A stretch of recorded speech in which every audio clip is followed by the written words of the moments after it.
Colosenses 1, 15 y 18, al 18 dice: Él es la imagen del Dios invisible, hablando de Cristo, el primogénito de toda creación, porque en Él fueron creadas todas las cosas, las que hay en los cielos, sean tronos, sean dominios, sean principados, sean potestades, todo fue creado por medio de Él y para Él, y Él es antes de todas las cosas, y todas las cosas en Él subsisten, y Él es la cabeza del cuerpo que es la iglesia, el que es el principio, el primogénito de entre los muertos, para que en todo tenga la preeminencia. Ahora, ¿por qué les va a sonar familiar a los laodicenses que Cristo en Apocalipsis se presente como el principio de la creación de Dios? Porque si estuvieron atentos a Colosenses capítulo 4, Pablo dio una orden, ¿recuerdan? Esta carta debe leerse entre ustedes y después entre los laodicenses. Y cuando ellos escuchan esa forma en la que se está presentando el Señor Jesús, van a recordar lo que se les dijo en la carta de los Colosenses, pero van a recordar quién es Cristo, porque Cristo está afirmando que Él es el origen, la fuente y el Rey soberano de todas las cosas. No está diciendo que es una criatura, más bien está diciendo que es el Creador.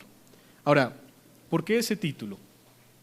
¿Qué relación tiene con los laodicenses? La relación es que el laodicense vivía como si fuera autosuficiente, ¿recuerdan? Ellos creían que eran la fuente y el origen de todas las cosas.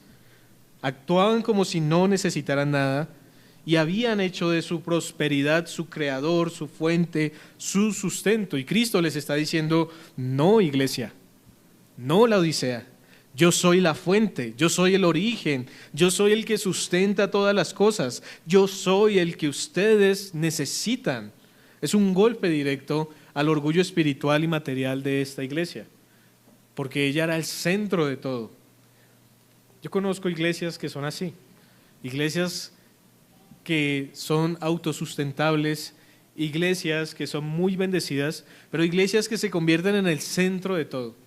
Todo tiene que pasar por esa iglesia local, todo hay que pedirle permiso a esa iglesia alrededor de las otras iglesias, como si fuera la única, como si fuera una madre y el resto fueran hijas, cuando las escrituras nos enseñan que no es así. Una iglesia puede tener 3 miembros y es una iglesia del Señor Jesucristo, amada, independiente, autónoma y valiosa para Él. Y eso lo vimos con Filadelfia. Recordarán que Filadelfia era una iglesia pequeña, de poca fuerza, y aún así hay una alabanza preciosa del Señor Jesucristo hacia ella. Dice ahí en Apocalipsis capítulo 3, ahí mismo en el versículo 8 dice: yo conozco tus obras, he aquí he puesto delante de ti una puerta abierta, la cual nadie puede cerrar, porque aunque tienes poca fuerza, has guardado mi palabra y no has negado mi nombre. Es decir, no necesitamos ser 1000, no necesitamos ser 500, 2000, 5000 para decir ahora sí estamos bendecidos por el Señor. Necesitamos ser fieles. Y el problema de la Odisea es que parece ser es una iglesia grande, es una iglesia con muchos recursos, es una iglesia que se equipara al espíritu de esa ciudad, pero aún así el Señor la va a describir como una iglesia pequeña, pobre, desnuda, ciega y digna de lástima. Así que la forma en la que el Señor Jesús se está presentando aquí va directamente contra la iglesia y contra su actitud. Él es el verdadero, ellos no lo son. Él es la fuente, ellos no lo son.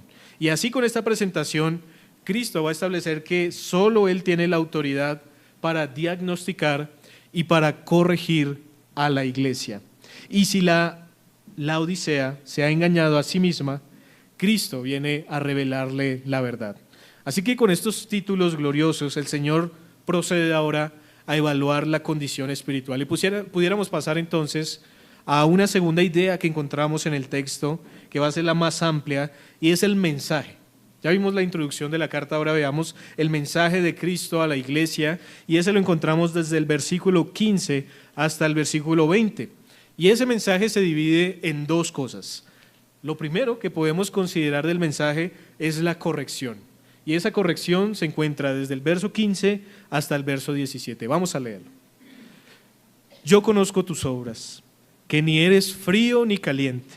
Ojalá fueses frío o caliente. Pero por cuanto eres tibio y no frío ni caliente, te vomitaré de mi boca, porque tú dices: yo soy rico y me he enriquecido, y de ninguna cosa tengo necesidad, y no sabes que tú eres un desventurado, miserable, pobre, ciego y desnudo.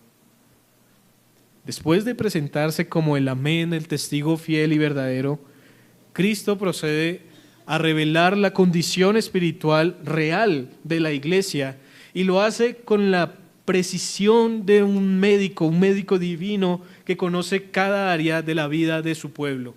Y cada cosa que va a decir, aunque suena tan fuerte como lo acabamos de leer, va a ser veraz, porque es el Amén, el testigo fiel y verdadero, el que lo está diciendo. Y por lo tanto la iglesia debe escucharlo. Pero en esa corrección lo primero que notamos es que Cristo conoce a la iglesia. Cristo conoce más allá de la apariencia externa a la iglesia. Cristo no está impresionado por la riqueza de la ciudad, la estabilidad económica, la solvencia de los bancos, la influencia social, ni siquiera está asombrado de la actividad religiosa visible, porque Él mira más allá de lo externo, Él mira el corazón de la iglesia, y la Odisea podía engañar a todos excepto a Cristo. Puede haber prosperidad externa, pero una pobreza interna. Puede haber reputación ante los hombres, pero vergüenza ante Dios. Imagínense eso. Imagínense una iglesia próspera, una iglesia hermana. Pensemos en una iglesia hermana, no en una iglesia carismática, sino en una iglesia bíblica de sana doctrina que empezó a crecer y que tiene 5, 6 pastores, 7, 8 pastores, todos sustentados por su iglesia. Y su iglesia tiene miles de miembros, y su iglesia tiene transmisiones en YouTube, en Facebook, en todas las redes sociales. Sus pastores escriben libros. Es una iglesia grande, es una iglesia preciosa a la vista nuestra, pero es de esa iglesia de la que Cristo está escribiendo lo que acabamos de leer. Yo conozco tus obras, que ni eres frío ni caliente. ¿Cómo quedaríamos? Wow, no pensábamos eso de esta iglesia. Pensábamos más bien todo lo contrario, que iba avanzando, que iba creciendo, que iba prosperando, pero el Señor es el que da el verdadero diagnóstico, y Él entonces no mira lo externo, Él mira lo interno y dice: sé exactamente quiénes son. A veces es difícil, hermanos, no sé si le ha pasado a usted, a mí me ha pasado, y a veces creo que es un pecado del que debo arrepentirme, pero a veces veo esas iglesias llamadas iglesias del Evangelio de la Prosperidad, de todo este movimiento carismático, que son grandes, lugares bonitos, sonido perfecto, todas estas cosas, y digo: ay, quisiera eso para mi iglesia también. Quisiera que el Señor nos diera todas esas cosas, porque no es que sea lo esencial, pero es chévere, es bueno tener espacio, que pueda escucharse claramente, que haya lugares para los bebés, para los niños también, para ser atendidos, que pudiéramos ser bendecidos en esa parte. No que me esté quejando de la provisión y la bendición que el Señor nos ha dado como iglesia, pero a veces uno se deja llevar por eso y comete ese gran error de pensar que eso es prosperidad, de pensar que eso es bendición, cuando la bendición, según las Escrituras, es la fidelidad a la palabra de Dios. Y ahí es donde debo recordar y confesarle al Señor que me estoy desviando del camino, y aunque no está mal tener buenas sillas, buen espacio, no debe ser nuestro foco y nuestro propósito principal, sino es el predicar la palabra de Dios con fidelidad. Así que el Señor conoce no solamente la apariencia externa, sino realmente quiénes son, y por eso les dice ahí en el versículo número 5, en el versículo número 15, yo conozco tus obras. Pero también, ¿qué conoce? En segundo lugar, en esta corrección, Cristo dice que conoce su tibieza.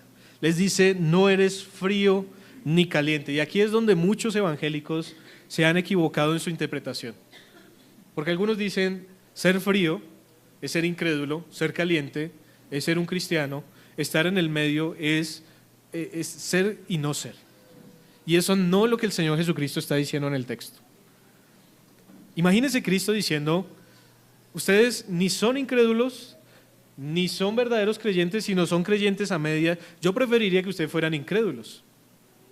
¿Cómo podríamos pensar que Cristo dijera eso? Esa no es la interpretación del texto. Más bien la tibieza habla de la inutilidad espiritual de la iglesia, ya van a ver por qué. Es decir, esta iglesia tan rica, tan grande, tan próspera, es inútil. La Odisea no era una iglesia rebelde, la Odisea no era una iglesia perseguida, la Odisea era una iglesia indiferente, ese era el problema. Ellos no eran enemigos de Cristo, pero tampoco eran útiles para Él. Ahora, aquí nosotros podemos recordar algo que el Señor está usando del contexto geográfico de la Odisea. Ahora, en la Biblia, por ejemplo, el agua fría es símbolo de bendición, no sé si sabían. Por ejemplo, en Proverbios capítulo 25, versículo 25, se nos habla de agua fría. Miremoslo un momento.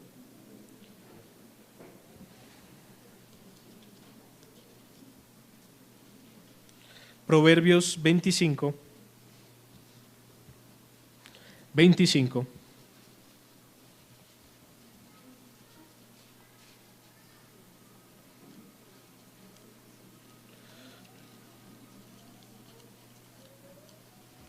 Dice el texto: como el agua fría al alma sedienta, así son las buenas nuevas de lejanas tierras. Es decir, el agua fría en las Escrituras no hace referencia a la frialdad de espíritu o a la incredulidad, sino más bien al refresco en la sed. Es como cuando uno toma agua fría. Si uno tiene calor y se toma un vaso con agua fría, calma la sed, se satisface. Ahora, Colosas era una iglesia, tenía una iglesia, pero era una ciudad de agua glacial, agua fría. Era una agua que refrescaba al viajero. Era una agua muy famosa. Colosas era conocida por eso, por sus glaciares, en donde podían sacar esta agua y beberla. Pero Hierápolis era conocida por sus aguas termales. Hasta el día de hoy, las aguas termales son consideradas como medicinales, ¿no? Si usted alguna vez ha ido a un agua termal, yo no he ido, espero ir, pero he visto que son relajantes, que ayudan, que son beneficiosas y tenemos aguas termales cerca, ¿cierto? Así que cuando el Señor Jesucristo les dice que ellos no son ni fríos ni calientes, frío está haciendo referencia a eso, a la utilidad del refresco que la iglesia debería dar en medio de un mundo de maldad, en medio de un infierno caluroso. Debería haber una gota de refresco mediante el Evangelio, como Proverbios 25 relaciona. O Mateo capítulo número 10, verso 42 dice así: y cualquiera que dé a uno de estos pequeñitos un vaso de agua fría solamente, por cuanto es discípulo, de cierto os digo que no perderá su recompensa. Ahora, ¿qué es esa agua fría? Ese refresco en la palabra de Dios en ese contexto. Y eso lo podemos traer a Apocalipsis capítulo número 3, cuando el Señor les dice: yo conozco tus obras, que ni eres frío ni caliente. Es decir, frío es bueno, caliente es bueno, tibio es inútil. Es el punto de lo que el Señor Jesucristo les está diciendo. Entonces la Odisea recibía agua desde Hierápolis, famosa por sus aguas termales medicinales. Pero al viajar, esa agua dejaba unos sedimentos, unos minerales, y por las canales romanas entonces empezaban a crecer una especie de minerales, de sales, y mientras iba corriendo el agua al sol del día y de la noche, entonces el agua empezaba a tibiarse, pero también llegaba salina y mineralizada. Y después de 10 kilómetros por acueductos, el agua llegaba tibia, llegaba sucia, llegaba llena de sedimentos, desagradable al paladar. La gente literalmente la vomitaba. La gente se la tomaba. Imagínese usted, no sé si ha tomado agua en el mar, por ejemplo. Cuando se toma esa agua, inmediatamente usted la escupe porque es inmensamente salada. Solamente que esta agua era particular Pero esto es algo que los laodicenses experimentaban a diario. Es decir, cuando el Señor usa ese lenguaje, la iglesia inmediatamente entiende de lo que les está hablando. ¿Cómo nos puede comparar con la tibieza del agua si esa agua tibia no sirve para nada? Exacto, laodicenses. Ustedes no sirven para nada. Ustedes creen que sirven para todo y realmente son inútiles. Así como esa agua les produce náuseas, así me producen náuseas su condición espiritual. Eso es lo que está diciendo el Señor. Miren el verso 16, Apocalipsis 3:16. Pero por cuanto eres tibio y no frío, es decir, saludable, ni caliente, medicinal, te vomitaré de mi boca. Ahora, algunos comentaristas ven que la palabra vomitar aquí es escupir, y no es cierto. Realmente la palabra allí no aparece más en el Nuevo Testamento, pero sí aparece en unos versos en el Antiguo Testamento en donde se habla de vomitar de la tierra. Pero la palabra vomitar es expulsar fuertemente, con repugnancia. Es literalmente vomitar, lo que nosotros conocemos como vomitar. Es una expulsión desagradable. Es algo que no quiere sentir más en la boca el Señor Jesús y que quiere expulsar. Es decir, es una iglesia desagradable. Imagínense, a tal punto puede llegar la condición espiritual de una iglesia. Y ahí es donde encontramos entonces ese inevitable resultado. Te vomitaré de mi boca. Y esta, hermanos, es una de las expresiones más fuertes de toda la Biblia respecto a una iglesia. Ahora, ¿qué significa eso? No está hablando de la pérdida de la salvación, pero sí está hablando de una pérdida de utilidad y de reconocimiento como iglesia fiel. Es equivalente a lo que le dijo Cristo a la iglesia de Éfeso en Apocalipsis 2:5 cuando le dijo: quitaré tu candelero de su lugar. ¿Qué significa eso? Que ya no sería una iglesia, que ya no iba a servir, ya no iba a predicar el evangelio. Peor que estar muerto espiritualmente es pensar que uno está vivo y realmente no lo está. Y eso era lo que le estaba pasando a esta iglesia. Ahora, ¿quién les está diciendo esto? ¿Recuerdan? El testigo fiel y verdadero. Pero contrario a lo que él está diciendo, ellos decían otra cosa. Y ahí es donde Cristo no solamente conoce más allá de lo externo, no solamente conoce su condición, sino también conoce el error de lo que ellos están hablando. Verso 17. Porque tú dices: yo soy rico y me he enriquecido y de ninguna cosa tengo necesidad. Eso parece ser palabras de la ciudad, hermanos. Y el Señor las está tomando para identificar a la iglesia con el mismo espíritu de la ciudad. Y miren que en vez de considerarse ellos tibios, ellos se consideran fríos o calientes. Ellos dicen: somos ricos, de ninguna cosa tenemos necesidad. ¿Y por qué dicen esto? Cristo expone la raíz de su tibieza, y es que la causa por la que son tibios es porque confundieron prosperidad material con prosperidad espiritual. Dice el texto: soy rico y de nada tengo necesidad. Ese era exactamente el espíritu de la ciudad cuando rechazó la ayuda de Roma tras el terremoto del año 60 después de Cristo. La prosperidad económica había sido interpretada como señal de bendición divina, pero Cristo les dice: tu riqueza material te ha engañado. Crees que eres rico, pero no lo eres. Es decir, la Odisea tenía una autopercepción completamente falsa.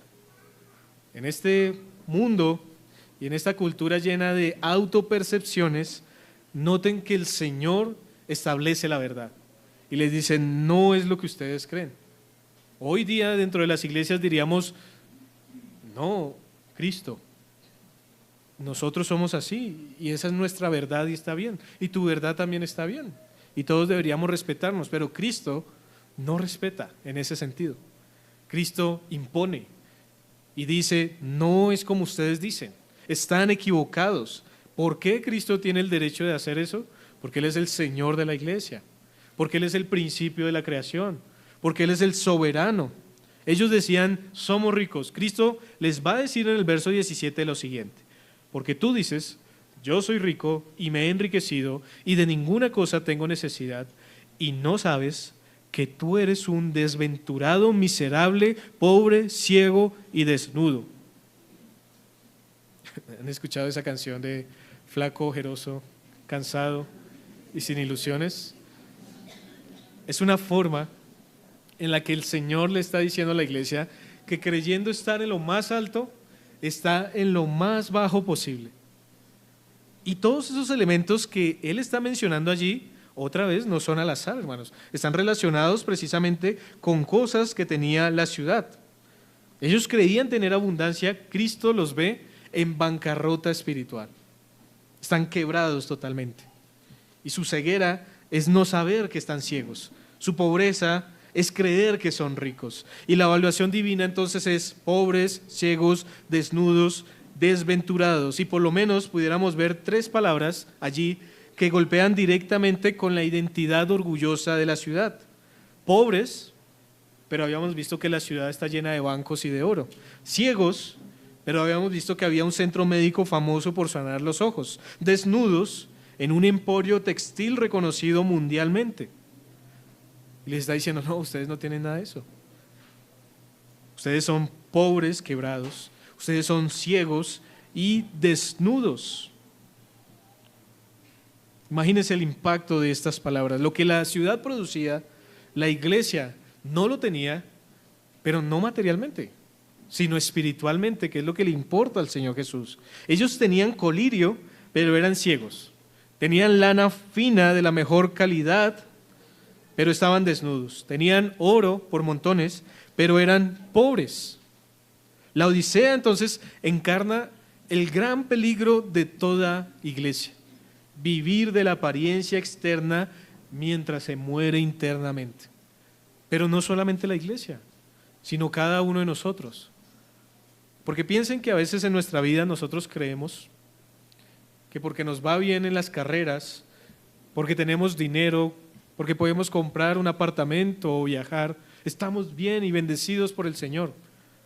Ese es el cuento de las iglesias carismáticas. Porque cuando a usted no le va bien, y cuando usted no tiene viajes, y cuando usted no tiene propiedades, entonces ¿qué tiene que hacer? Acuda a la iglesia, pacte con dinero, que es una inversión para que después usted reciba más y más y más. Pero a veces también es nuestra actitud, porque vivimos la vida como si la midiéramos por lo material. No tenemos una carrera, estamos mal. No importa si no estamos corriendo la verdadera carrera de la fe. Lo que importa es que tengamos una carrera, un título, y así estaremos bendecidos con el Señor. ¿Quiere decir eso que está mal estudiar? No, no está mal. ¿Quiere decir eso que está mal tener recursos? No. Pero el problema es medir mi condición espiritual a la luz de esas cosas. Está bien estudiar y debemos estudiar. Debemos ahorrar, invertir, debemos trabajar. Pero el punto es que eso no es con lo que debemos medir nuestra condición. Hermano, puede ser que usted tenga mucho dinero, muchas carreras, pueda tener una forma muy fina de vestirse tal vez, y aún así ser un tibio espiritual, ser inútil en el reino del Señor. Y el Señor le dirá, usted es pobre, y usted dirá, pero ¿de qué me habla si tengo carros, casa y de todo?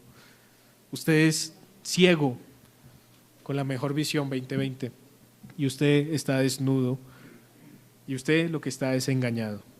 Ahí podemos pasar entonces a la segunda parte de la corrección. La primera parte entonces es esta corrección como tal, este mensaje correctivo, pero la segunda parte es la advertencia que vamos a encontrar desde el versículo 18 hasta el versículo 20.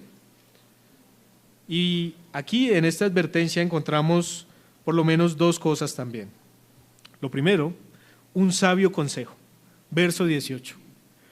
Por tanto, yo te aconsejo que de mí compres oro refinado en fuego para que seas rico, y vestiduras blancas para vestirte, y que no se descubra la vergüenza de tu desnudez, y unge tus ojos con colirio para que veas. Así que el sabio consejo, porque noten cómo les dice, ¿no? Yo les aconsejo que compren de mí. Ahora, eso no se compra con dinero, sino con arrepentimiento. Y es algo que el Señor va a tomar del Antiguo Testamento. Acompáñenme, por favor, a Isaías capítulo 55. Isaías capítulo 55.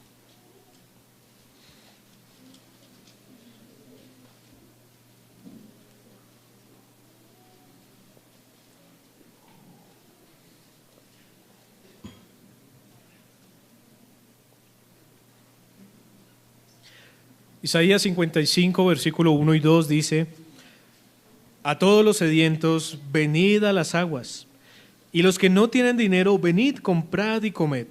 Venid, comprad sin dinero y sin precio vino y leche. ¿Por qué gastáis el dinero en lo que no es pan y vuestro trabajo en lo que no sacia? Oídme atentamente y comed del bien, y se deleitará vuestra alma con grosura. Ahora, si ustedes pueden apreciar allí, y lo sigue explicando, el Señor está haciendo alusión a los sentidos y cómo nosotros debemos comer, oír, saborear las cosas buenas del Señor. Ese es un lenguaje similar al que Apocalipsis 3:18 está usando el Señor Jesús. Por tanto, yo te aconsejo que de mí compres oro refinado en fuego para que seas rico, y vestiduras blancas para vestirte, y que no se descubra la vergüenza de tu desnudez, y unge tus ojos con colirio para que veas. Ustedes recordarán a la mujer samaritana cuando el Señor Jesús le dice: si supieras quién te está pidiendo de beber, tú le pedirías a él. Y ella dice: dame de esa agua, porque ella todavía cree que es un agua literal, pero él le está enseñando que esa agua de vida es él mismo. Cristo es el agua de vida, él es la verdad, y todo aquel que se acerca a Cristo y cree en Cristo está bebiendo de esa verdad y está refrescando su alma. Ese es el lenguaje que el Señor Jesucristo va a utilizar en Apocalipsis 3, y podemos analizarlo. En primer lugar les dice: compren oro refinado, pero por fuego. ¿Notan? Ahora, esta es la verdadera riqueza espiritual. Este oro no es el de los bancos de la Odisea, es el oro de la fe probada de Primera de Pedro 1, versos 6 al 7. Miren, vamos allí también. Primera de Pedro 1. Poco más atrás.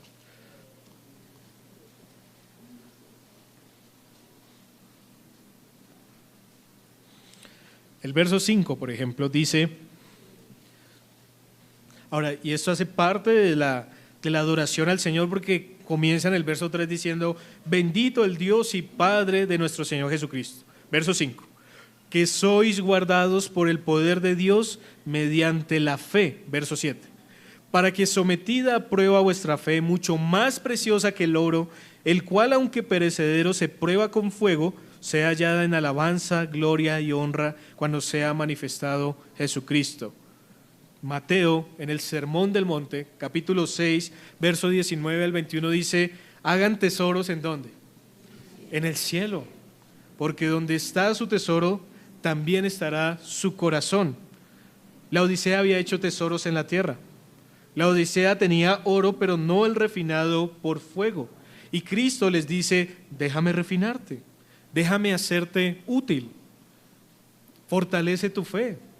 Ahora, esa fe, miren que va a traerles un problema, les va a traer pruebas, les va a traer fuego, porque como vimos con las 6 iglesias anteriores, los judíos estaban tras la iglesia, la sinagoga de Satanás estaba allí tratando de destruir la iglesia, los gremios idolátricos tenían uno que aceptarles la idolatría en sus templos inmorales, porque algo que nos va a decir a continuación con las vestiduras blancas tiene que ver con eso, porque los sacerdotes idolátricos y satánicos, ellos no se ponían ropa interior y se ponían solamente un vestido largo y subían por unas escaleras a hacer sus sacrificios de animales y de personas muchas veces, y se les veía todo inmoral.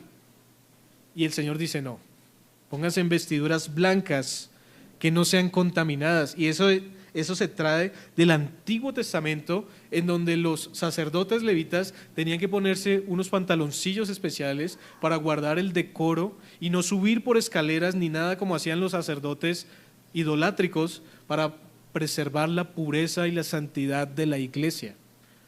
Es decir, primero, el Señor les está diciendo, si ustedes quieren ser fríos o calientes, ser de bendición, ser útiles, deben vivir para mí, no para el mundo.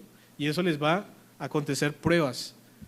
Pero no se afanen, yo he vencido al mundo, yo estaré con ustedes, yo les acompañaré en medio de esas pruebas. Pero en segundo lugar, les dice vestiduras blancas. ¿Y qué significa eso? Santidad visible. En una ciudad que se enorgullecía de su lana negra, el Señor les dice que se vistan de blanco.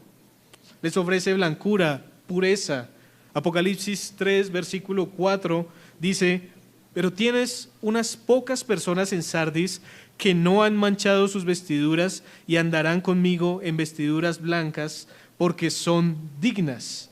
En Apocalipsis 19, verso 8, dice que esas vestiduras son las acciones justas de los santos. Colosenses capítulo 3, versículo 12 al 14 les dice, vestidos de misericordia, de humildad, de mansedumbre, de amor. Es decir, que Cristo les está diciendo directamente, ustedes están desnudos, necesitan vivir en santidad. La desnudez espiritual es vergüenza. Miren que ahí en Apocalipsis capítulo 3, versículo 18 dice, por tanto yo te aconsejo que de mí compres oro refinado para que seas rico y vestiduras blancas para vestirte y que no se descubra la vergüenza de tu desnudez. Ahora, ¿qué pasaba? Por ejemplo, en Isaías 47, 3, en Ezequiel 16, 36, una forma de avergonzar a los enemigos o a las mujeres o a los hombres era descubrir su desnudez levantándoles la bata y dejándolos para ignominia de todo el pueblo. Entonces los humillaban hasta dejarlos expuestos, y la desnudez hoy día, desde la caída, es un síntoma de vulnerabilidad, de una exposición de la intimidad, y por eso el Señor dice, ustedes están desnudos. Es como cuando Adán se vistió con hojas de higuera y no sirvió de nada, y el Señor les proveyó la forma de poderse cubrir. Por eso una y otra vez las Escrituras nos llaman a vestirnos con la armadura de Dios, a vestirnos con vestiduras blancas, a vestirnos de misericordia, de humildad, de mansedumbre, de amor, porque esa es la forma en la que vamos a estar cubiertos. Esa es la forma en la que el cuerpo de Cristo también cubre a sus miembros más vergonzosos, dice Primera de los Corintios. Así que la desnudez no es física, sino es espiritual y es vergonzosa delante del Señor. Cualquier pecado tolerado dentro de la iglesia deja el alma expuesta, deja a la iglesia expuesta, y por eso debemos vestirnos con santidad. Entonces imagínense qué estaba pasando en la iglesia de la Odisea. Pero también habla de colirio espiritual, visión correcta. El colirio de los laodicenses era famoso, pero la iglesia no podía ver la realidad espiritual. Ellos necesitaban discernimiento, necesitaban visión bíblica, percepción espiritual, claridad sobre su condición. Ahora, ¿por qué se volvieron ciegos? Pedro también nos lo dice. Porque descuidaron la fe, la virtud, el conocimiento, el dominio propio, la paciencia, la piedad. La ceguera espiritual siempre nace de descuidar la oración, de descuidar la palabra de Dios, de descuidar la comunión, de compararse con el mundo en lugar de con Cristo. Cristo ofrece a la odicense abrir los ojos, como lo hizo con los discípulos en Lucas 24:45. Él les destapó el velo y les hizo comprender las Escrituras. Muchas veces, hermanos, una iglesia va atrasada en su teología, va confundida en sus doctrinas, porque está ciega espiritualmente. Y está ciega porque no se ha cuidado la vista, porque no ha ejercitado la vista en oración, en palabra, en comunión, porque no ve a Cristo, sino ve al mundo. Pone la mira en las cosas de la tierra y no en las de arriba. Colosenses capítulo 3. Si pues habéis resucitado con Cristo, mirad las cosas en donde está el Señor Jesucristo. Y noten que todo tiene que ver con esta carta también. Ahora, todo esto es un testimonio fiel y verdadero. No es una opinión, no es un parecer. No le podemos decir al Señor Jesucristo, puede ser lo que tú piensas, pero nosotros pensamos diferente y vamos a seguir.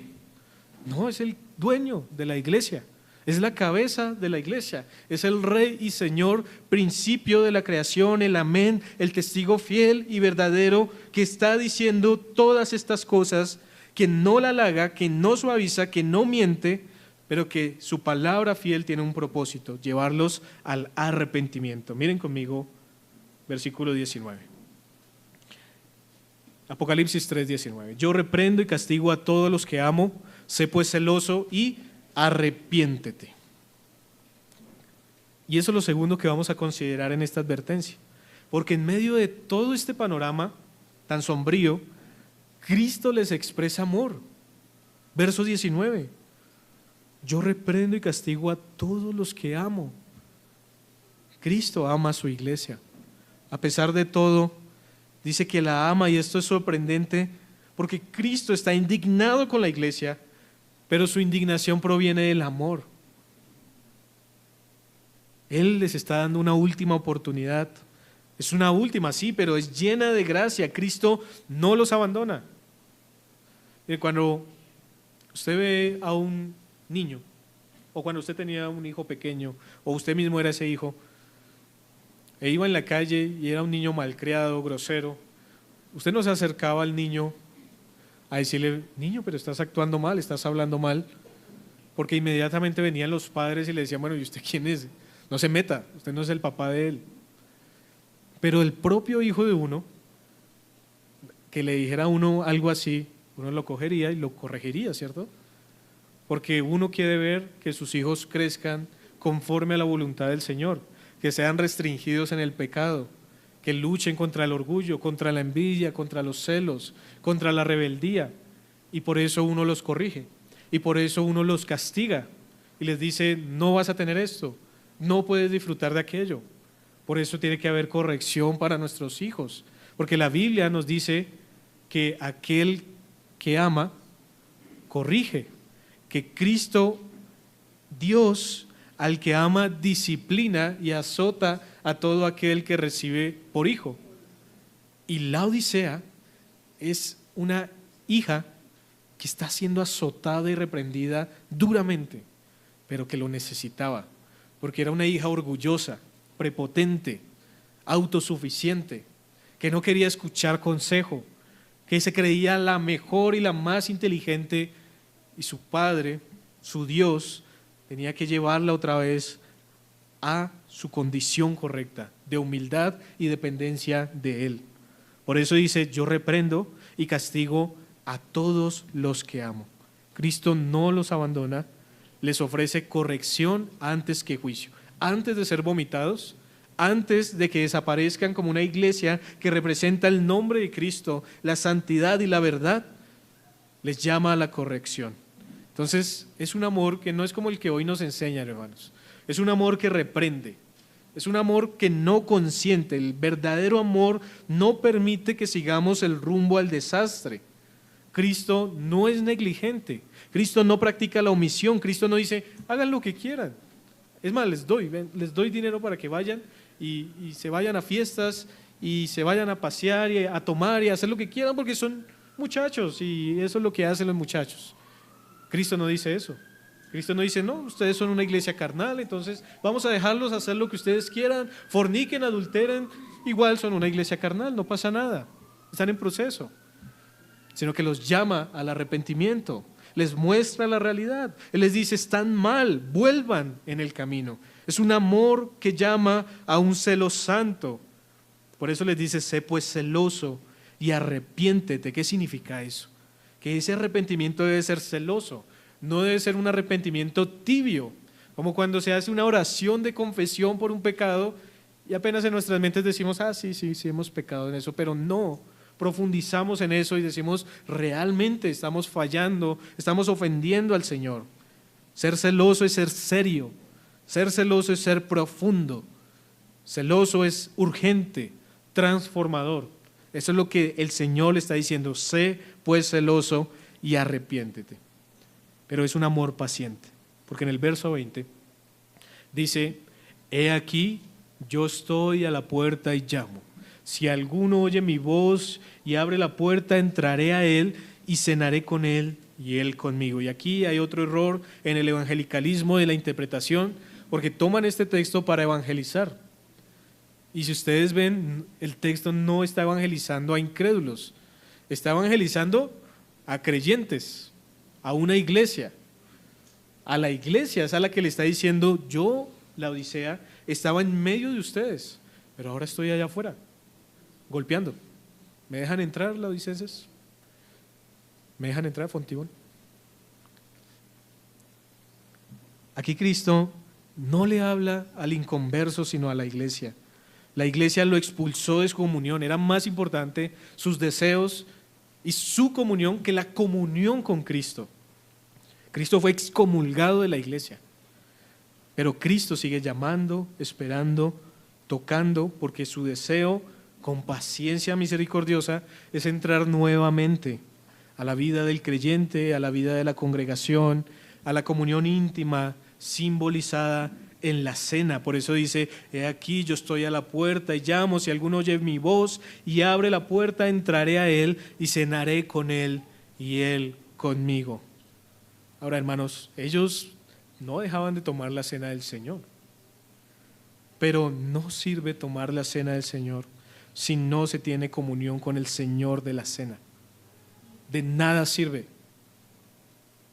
Cristo dice, ábranme y cenaré con ustedes. Es decir, ábranme y volveré a estar en medio de ustedes. Es como si nos quisiéramos sentar en la mesa del Señor y decirle al Señor, no hay espacio para ti, vete para afuera. ¿Por qué?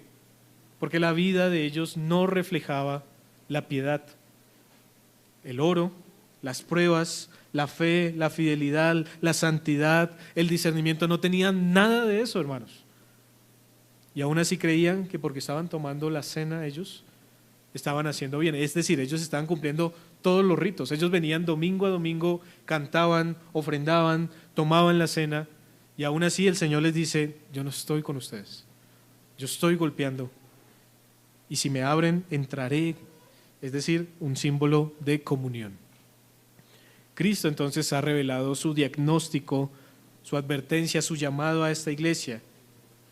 Y hemos visto hasta este momento la introducción de la carta, cómo se presenta el Señor y a quién se presenta. Vimos el mensaje de la carta, la corrección y la advertencia.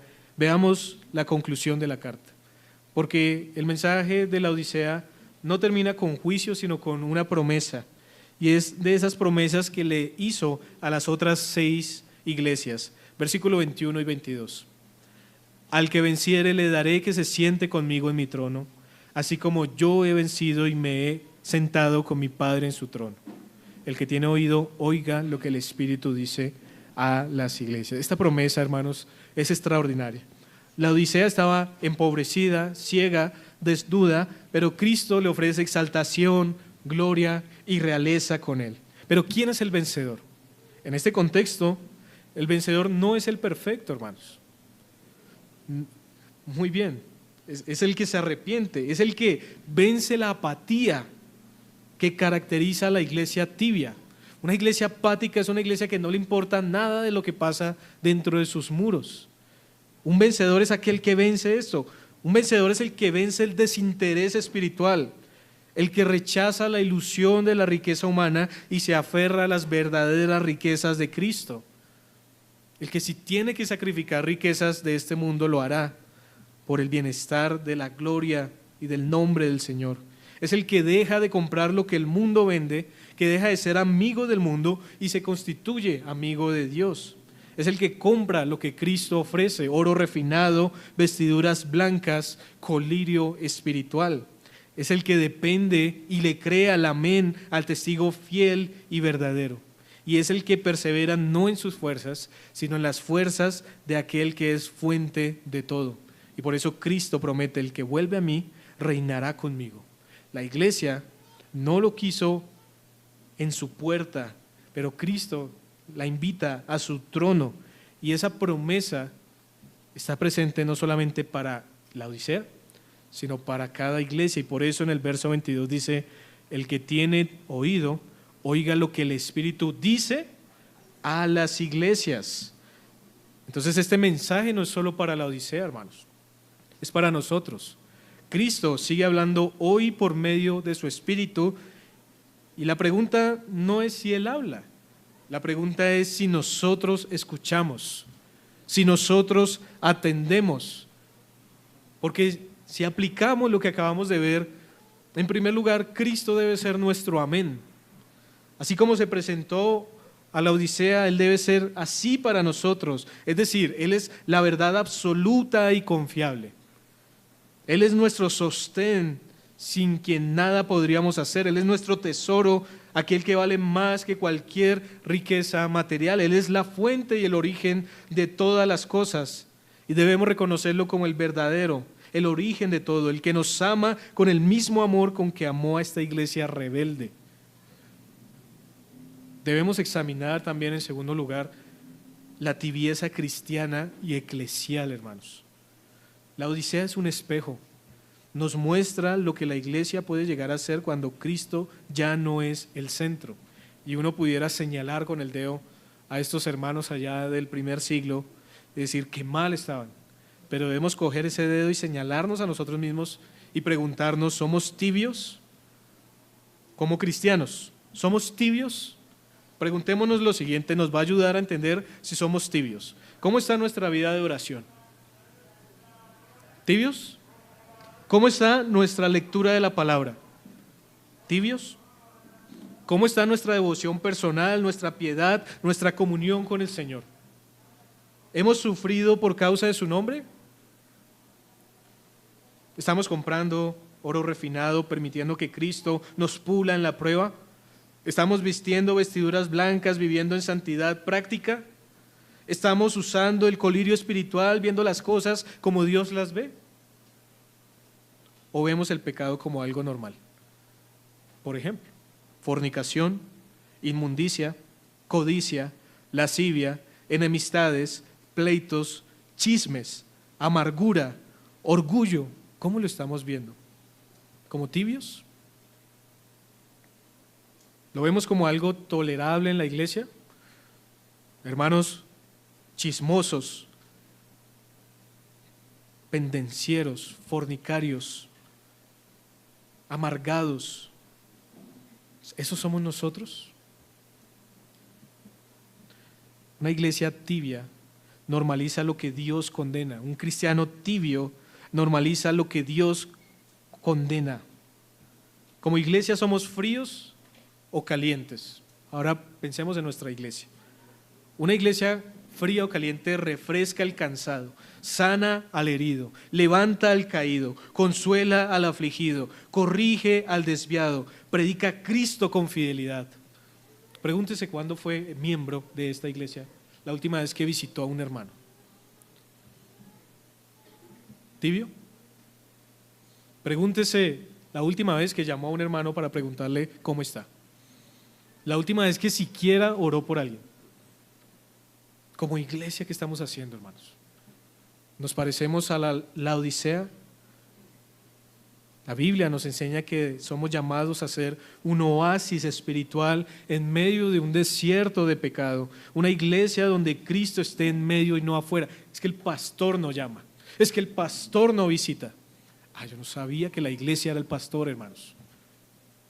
Pensé que todos éramos la iglesia y que todos debíamos visitar, aconsejar, llamar, saludar, ayudar al necesitado, acompañar al enfermo. Hermanos, ¿tibios? Hermanos, si Cristo está afuera, debemos preguntarnos eso, hermanos. No debemos confiarnos, no debemos creer que somos una iglesia fiel y darlo por sentado, porque tal vez nos estamos equivocando como la iglesia de la Odisea se estaba equivocando. Cristo está afuera de la puerta de esta iglesia.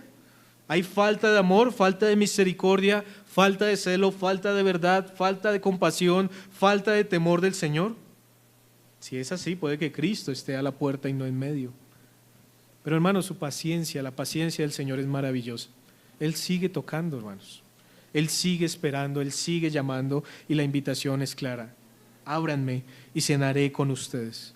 Y no solamente está haciendo referencia a participar del sacramento, es vivir en comunión constante en lo que vemos, en lo que escuchamos, en lo que hablamos, en lo que hacemos, en lo que amamos, en lo que buscamos. Tomar la cena del Señor sin caminar con el Señor de la cena es autoengaño, es creer que somos ricos y ser pobres.